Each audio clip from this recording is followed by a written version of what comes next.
Assalamualaikum warahmatullahi wabarakatuh. Perkenalkan, nama saya Robi Johan Bagaskara dengan NPM 03 2018 107 486. Di sini saya akan mempresentasikan distribusi sistem tenaga. Sistem penyaluran tenaga listrik. Sistem penyaluran tenaga listrik dari pembangkit tenaga listrik ke konsumen. Prosesnya melalui beberapa tahapan, yaitu dari pembangkit tenaga listrik penghasil energi listrik disalurkan ke jaringan transmisi langsung ke gardu induk. Dari gardu induk tenaga listrik disalurkan ke jaringan distribusi primer dan melalui gardu distribusi langsung ke jaringan distribusi sekunder. Tenaga listrik disalurkan ke konsumen. Distribusi sistem tenaga. Sistem distribusi merupakan bagian dari sistem tenaga listrik yang berguna untuk menyalurkan tenaga listrik dari sumber daya listrik besar sampai ke konsumen. Adapun fungsinya, yang pertama, pembagian atau penyaluran tenaga listrik ke beberapa tempat.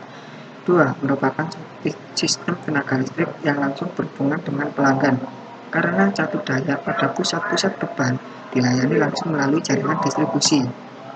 Struktur jaringan distribusi. 1. Pusat pembangkit tenaga listrik atau gardu induk. Pada bagian ini terdapat dua metode yang digunakan, yaitu pendistribusian langsung dan secara tidak langsung. Sistem pendistribusian langsung yaitu berasal dari pembangkit tenaga listrik atau generator yang langsung disalurkan ke pelanggan menggunakan jaringan distribusi primer dan jaringan distribusi sekunder. Sistem pendistribusian tak langsung ialah gardu induk yang berfungsi menurunkan tegangan dari jaringan transmisi 150-500 kV dan menyalurkan tenaga listrik melalui jaringan distribusi primer 220 kV. Jaringan distribusi primer. Jaringan penyalur tenaga listrik dari pusat pembangkit atau gardu induk kepada sub-sub jaringan tenaga listrik maupun langsung kepada pelanggan tegangan tengah. 3. Gardu pembangkit atau gardu distribusi merupakan salah satu komponen yang berfungsi untuk menurunkan tegangan atau trafo step down dari tegangan menengah 20 kV menjadi tegangan rendah 120-380 V. 4. Jaringan distribusi sekunder. Jaringan penyalur tenaga listrik dari gardu pembangkit atau gardu distribusi kepada pelanggan hingga sampai alat ukur meter. Konfigurasi jaringan distribusi. 1. Sistem radial merupakan sistem sederhana paling murah, namun mempunyai kelemahan di mana saat ada trouble atau maintenance, maka seluruh pelanggan yang dilayani sistem ini akan padam. 2. Sistem ring atau loop ialah sistem upgrade dari sistem radial, di mana pada ujung jaringan dipasang PMP. Apabila terdapat trouble atau maintenance, maka suatu beban akan disuplai dari jalur jaringan lainnya. Kelemahannya yaitu beban biaya lebih mahal. 3. Sistem spindle.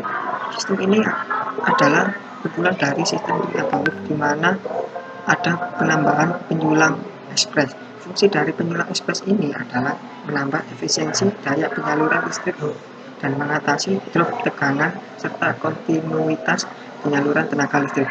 Kelemahannya yaitu investasinya mahal. 4. Sistem mesh. Sistem terbaik di mana suatu jaringan akan disuplai oleh beberapa gardu induk.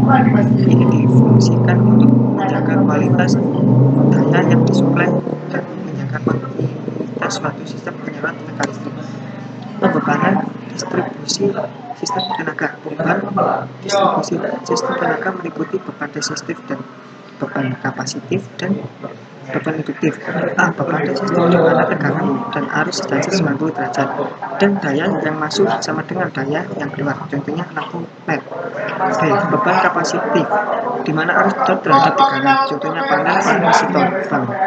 C. Beban induktif di mana tegangan drop terhadap arus, contohnya motor listrik.